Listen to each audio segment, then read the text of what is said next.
इधर देश भर में अस्पताल बंद है, 24 घंटों के लिए डॉक्टर्स की हड़ताल है। देश भर में ओपीडी सेवाएं बंद रहेंगी। आरजीकर अस्पताल में तोड़फोड़ के विरोध में यह हड़ताल बुलाई गई है और देश के अलग अलग हिस्सों से ये तस्वीरें भी सामने आ रही, चाहे दिल्ली हो या फिर देश के दूसरे बड़े शहर हो। वहां पर आज जो चिकित्सा सेवा है उस पर इसका सीधा असर पड़ेगा। ये जो हड़ताल आज बुलाई गई है सुरक्षा को लेकर और उस दिन जो कुछ भी हुआ, वो हमला जो हुआ उसके विरोध में।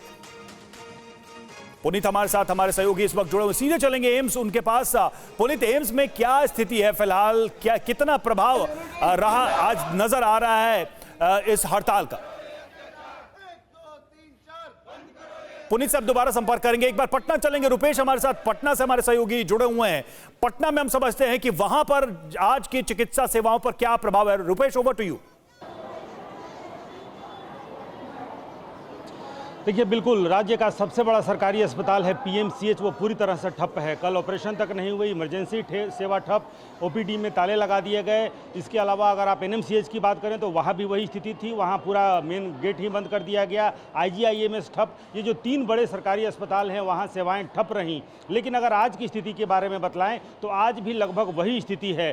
कल राजधानी में 150 से ज़्यादा ऑपरेशंस होने थे, जो शेड्यूल्ड ऑपरेशन थे वो नहीं हो पाए। इमरजेंसी में सलाइन बदलने और इंजेक्शन देने वालों की भी कमी थी, वहाँ मरीजों की तीमारदारी वो भी नहीं हो पाई। लेकिन एक खबर कि अगर बहुत इमरजेंसी है तो सभी बड़े सरकारी अस्पताल तो बंद हैं ही, लेकिन अभी हम गार्डिनर रोड अस्पताल जो इनकम टैक्स चौराहे के पास स्थित है, छोटा सरकारी अस्पताल है, लेकिन यहाँ पर इमरजेंसी सेवा भी चल रही है, यहाँ पर ओपीडी भी चल रही है अगर बहुत ज़रूरी, चूँकि मरीज जहाँ तहाँ भटक रहे हैं। मैंने देखा पीएमसीएच, एनएमसीएच, आईजीआईएमएस, ये जो बड़े सरकारी अस्पताल हैं वो पूरी तरह से ठप हैं। और मैं ये आपको जानकारी दूं कि सलाइन बदलने की बिल्कुल ये तस्वीरें रुपेश हम देख पा रहे हैं गार्डनर रोड अस्पताल की पटना की, और यहाँ पर कैसे लंबी कतार लगी है जो कि ओपीडी के लिए आए हुए हैं और ये परेशानी दिखाते हैं। और देखिए भोपाल का रुख करते हैं, शुभम इस वक्त हमारे साथ है। शुभम, आईएमए की 24 घंटे की हड़ताल, क्या असर वहां पर हो रहा है इसका?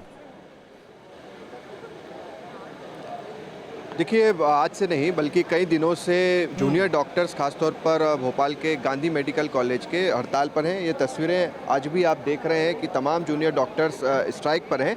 और आज सिर्फ जूनियर डॉक्टर्स ही नहीं बल्कि जो सीनियर डॉक्टर्स हैं वो भी हड़ताल पर है। इमरजेंसी सेवाएं ज़रूर चल रही है, इनसे बातचीत भी करते हैं। आप लोग काम पर नहीं जा रहे हैं, इस अस्पताल की बात करें तो काफ़ी कुछ चीज़ें आप पर भी निर्भर रहती है, काम भी प्रभावित हो रहा है, मरीज़ भी आ रहे हैं, क्या कहेंगे? मरीज़ आ तो रहे हैं, लेकिन क्या हमारा ये राइट नहीं है कि हम अपने हॉस्पिटल में जब हम ड्यूटी पे हैं हम सेफ़ फील करें? अगर हम पब्लिक के लिए इतना कुछ कर रहे हैं तो क्या ऐसे रूल्स नहीं होने चाहिए जो हमें ये गारंटी दे कि अगर हम घर से निकल रहे हैं ड्यूटी करने के लिए तो हम सही सलामत अपने घर वापस भी जा सकें? तो बस इसी राइट के लिए हम ये प्रोटेस्ट कर रहे हैं।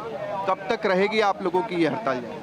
जब तक हमारी सारी मांगें पूरी नहीं हो जाती हैं तब तक हड़ताल रहेगी। आपसे बात बिल्कुल शुभम, हम देख रहे हैं भोपाल से ये तस्वीरें। दिल्ली चलेंगे, पुनीत हमारे साथ दिल्ली से जुड़े हैं। दिल्ली में क्या हाल है पुनीत आज? देखिए, दिल्ली में जो पूरे सरकारी अस्पताल और प्राइवेट अस्पताल के डॉक्टर्स हैं वो आज हड़ताल पर हैं। ओपीडी को 24 घंटे के लिए बंद किया गया है, लेकिन टेक्निकली ये 48 घंटे के लिए बंद रहेंगी क्योंकि रविवार को सभी सरकारी अस्पतालों में ओपीडी बंद रहती है। ऐसे में मरीजों को दिक्कत होगी, लेकिन जो डॉक्टर दूसरों की जान बचाते हैं वो आज अपनी मांगों को लेकर के इस तरीके से धरने पर बैठे हुए हैं। आप देख सकते हैं, इनका यही कहना है कि जो भी इनकी मांगे हैं पूरी हो जाए, जो कल्प्रिट है उनको अरेस्ट किया जाए और इसके साथ ही इनकी डॉक्टर्स की सुरक्षा के लिए कानून लेकर के आया जाए। मैम, आप लोग स्ट्राइक कर रहे हैं, क्या क्या मांग है आप लोगों की? आज ओपीडी भी बंद है, मरीजों को भी दिक्कत होगी, कैसे मैनेज कर रहे हैं? हमारा मोटिव किसी को परेशान करना नहीं है, किसी भी मरीज को, पर हमारी अगर हमें सेफ्टी नहीं मिलेगी तो how are we suppose to provide them service.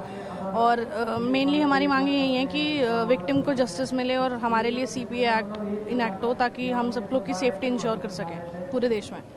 जाहिर तौर पर अपनी सुरक्षा को लेकर के काफी ज्यादा चिंतित हैं। वाकई में जिस तरीके से कोलकाता में महिला डॉक्टर के साथ रेप और ब्रूटल मर्डर किया गया और उसके बाद जो डॉक्टर्स उनके लेकर के प्रोटेस्ट कर रहे थे उनके ऊपर हमलावर भीड़ ने आकर के अटैक किया, तो अपनी सुरक्षा को लेकर के अब पूरे देश भर के डॉक्टर्स काफी ज्यादा चिंतित है और इसीलिए डॉक्टर्स की सुरक्षा को लेकर के एक्ट बनाने की मांग की जा रही है। और इसी वजह से आरएमएल अस्पताल में सोमवार से ही लगातार डॉक्टर प्रोटेस्ट कर रहे हैं। तो बिल्कुल देश भर के अलग अलग अस्पतालों का हम रुख करें और वहां पर क्या हालात है, किस तरह से डॉक्टर्स का जो प्रोटेस्ट है वो जारी है और मरीजों को क्या दिक्कतें आ रही हैं, वो तस्वीरें भी हमने आपको दिखाई है।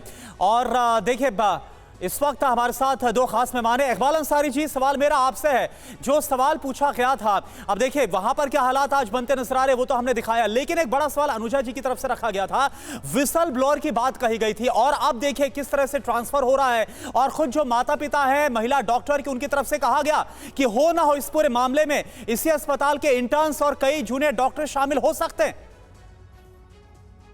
देखिए हो तो सकते ही हैं, बिल्कुल हो सकते हैं। अगर आप मेरी बात को पूरे गौर से सुनिएगा, आप मुझे मौका तो दीजिए।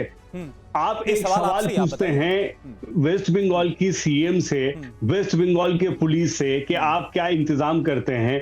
9 अगस्त को ये घटना घटी है।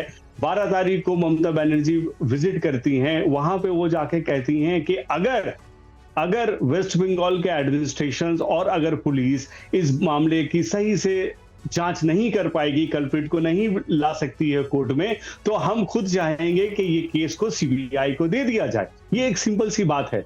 लेकिन उससे पहले कि ये ट्रांसफर करे, एक फेयर चांस मिले, एक डिमांड हो कि सीएम ममता बनर्जी, जिनके अंदर खुद एक वो महिला है, एक महिला की तड़प को वो ज्यादा समझ सकती हैं, वो रिप्रेजेंट करती हैं आज हिंदुस्तान को एक महिला की ताकत से, लेकिन वो फेयर चांसेस नहीं मिलता है। इसीलिए उम्मीदें भी उनसे बहुत ज्यादा बढ़ जाती हैं। आप ये भी समझिए, लोगों की, देश की उम्मीदें भी उनसे ज्यादा बढ़ जाती हैं कि जब एक महिला, एक बेटी का मामला होगा तो वो सामान्य संवेदना से ज्यादा संवेदना दिखाएंगी, वो एक्चुअल ममता दिखाएंगी। लेकिन आरोप उन पे यही लग रहा है, बीजेपी तो यही कह रही है कि वहां पर एक निरंकुश तरीके से सरकार को, व्यवस्था को चलाने की कोशिश की जा रही है।